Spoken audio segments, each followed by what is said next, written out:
I just wanted to hop on here real quick and tell you that some of the things that are like normal in society or the things that are expected of you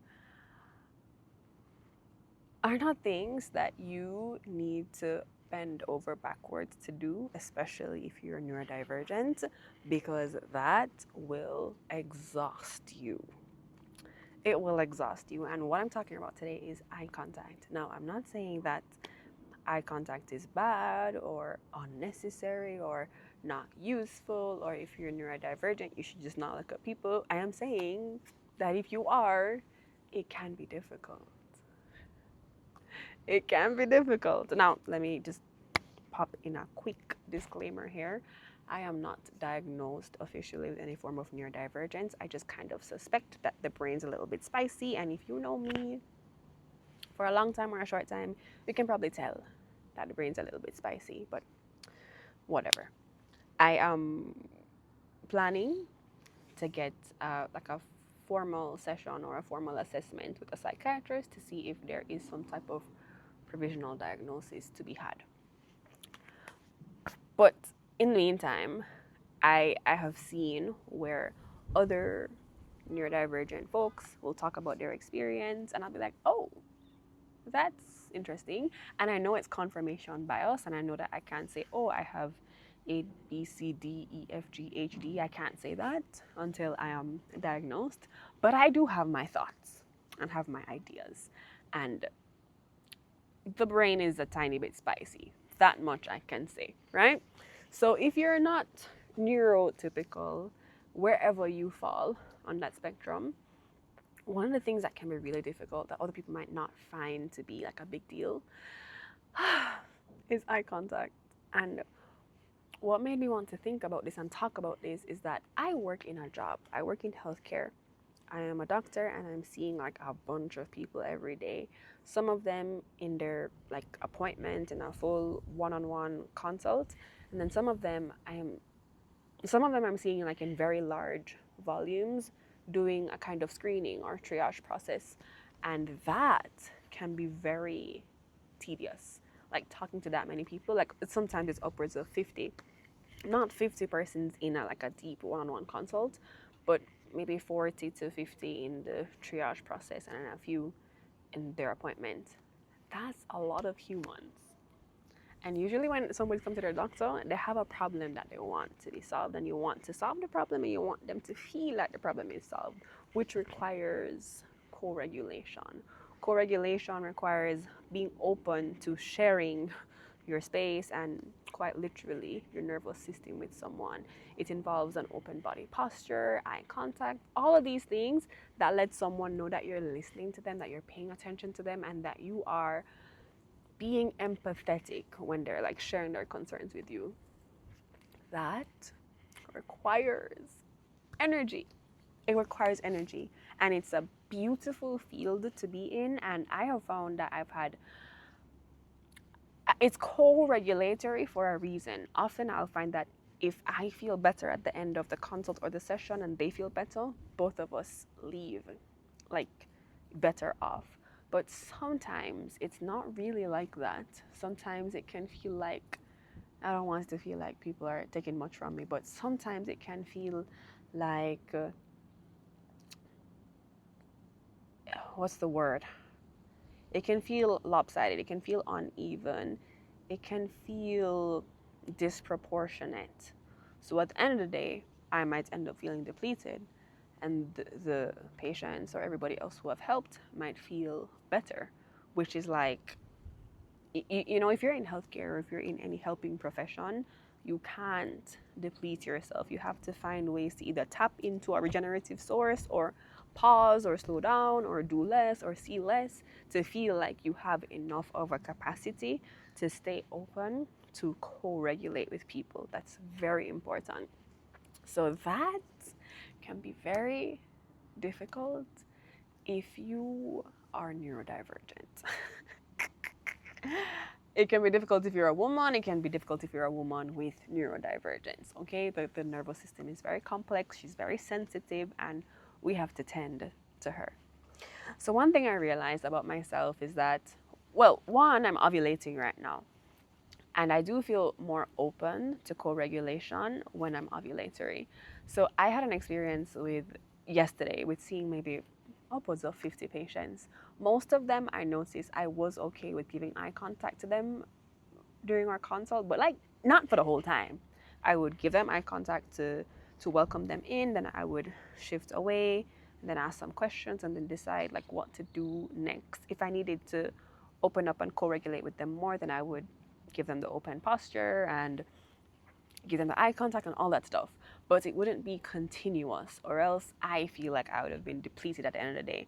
But luckily, that did not happen to me yesterday. I felt like I was able to conserve and preserve and adequately dispense my energy, which is attention, to everyone who came in contact with me. And this might sound so simple to you, but this is something I really struggle with. I really struggle with knowing how much attention and energy to give to something.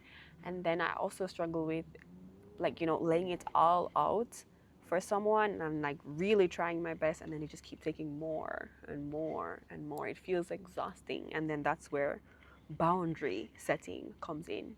So, one of the simple ways for me to set boundaries is to, I don't just go, I just don't be going and looking at everybody. Even when I walk, I'm not looking at the ground, I'm looking up, but I'm not always giving eye contact to people. I will acknowledge you, but I won't always acknowledge you with my eyes, because I genuinely think that eyes are so powerful.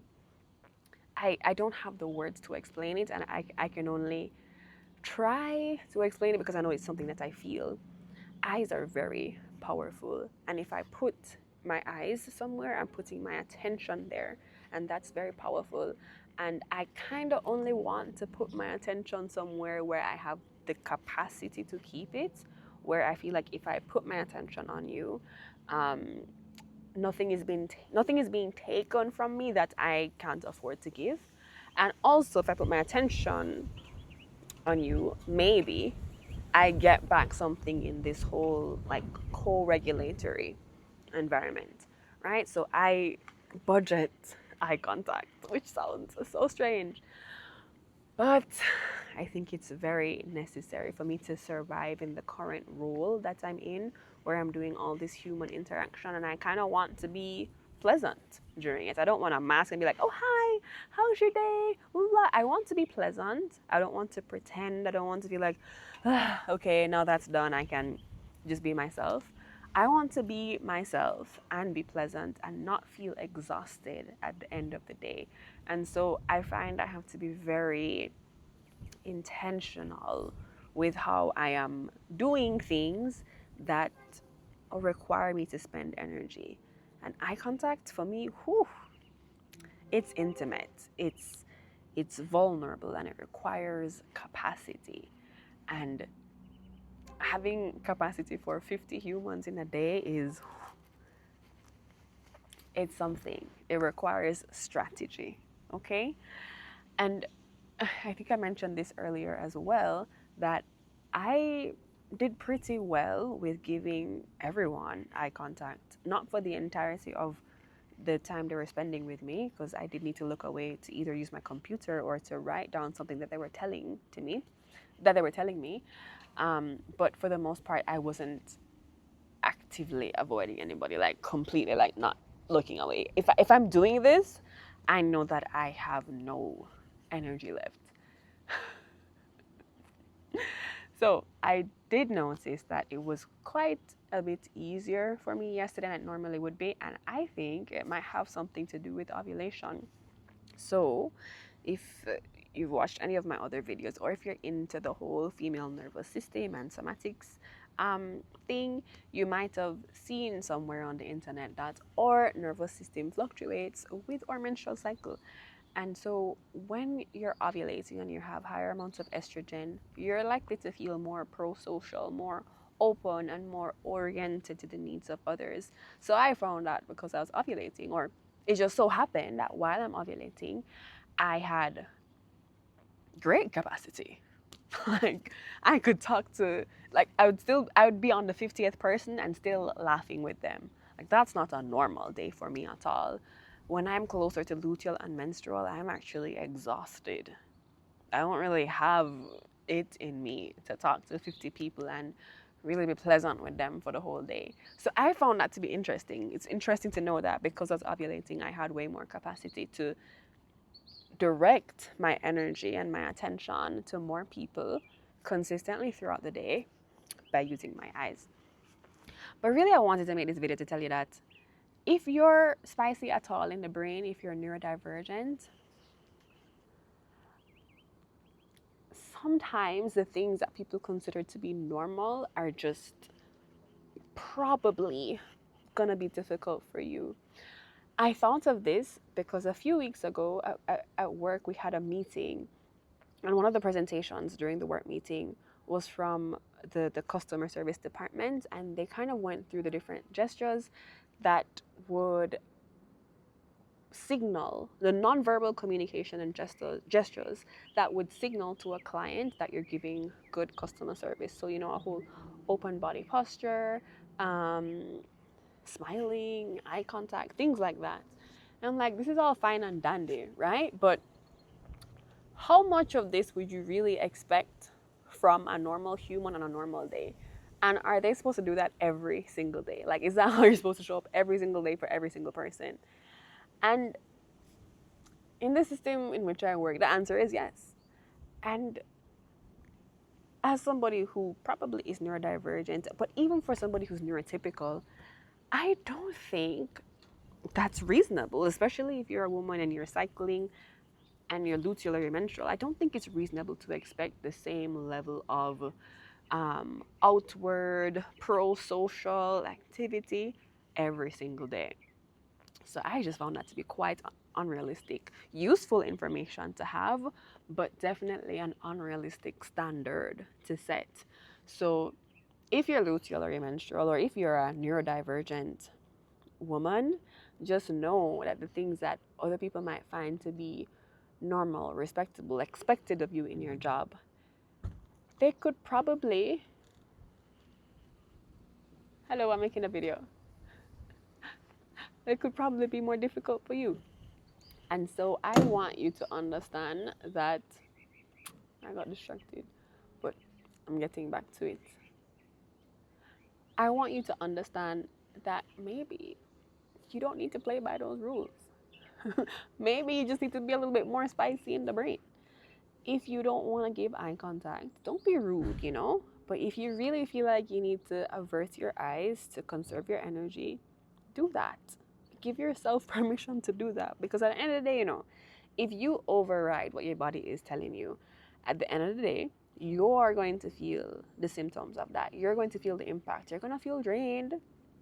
You're going to feel like, oh my God, anxious. You're going to feel like, I hate this job. You're going to feel all of the impacts of trying to perform in a way that is not natural for you. So some of the niceties that people perform in society, give yourself a little permission to not perform them as often, as deeply, or as strictly as others do. And the reason is because your energy is very important. Your attention is very important. I am coming to realize this very much so.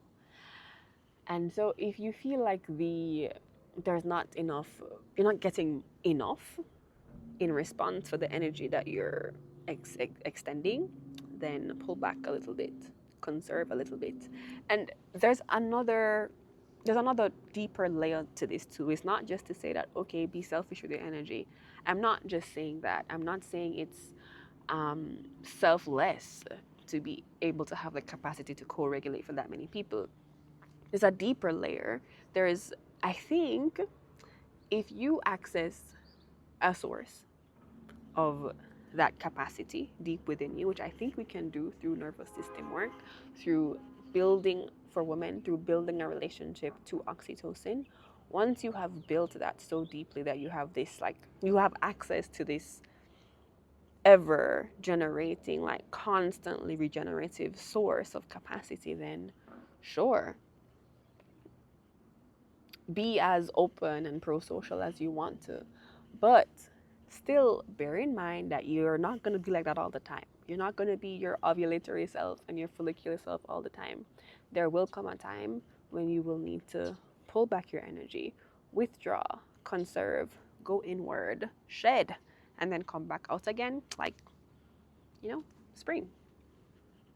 I think everything is connected, by the way, if you couldn't tell. So I hope as I'm explaining this in a way that helps you to understand what's happening in my brain and draws the connection for you. So for me, um, the the nervous system is connected with the menstrual cycle, which is connected with the seasons of or earth. Like everything to me is connected, and so I speak in metaphors, and I hope to get better at explaining those metaphors to people so that it makes sense to you.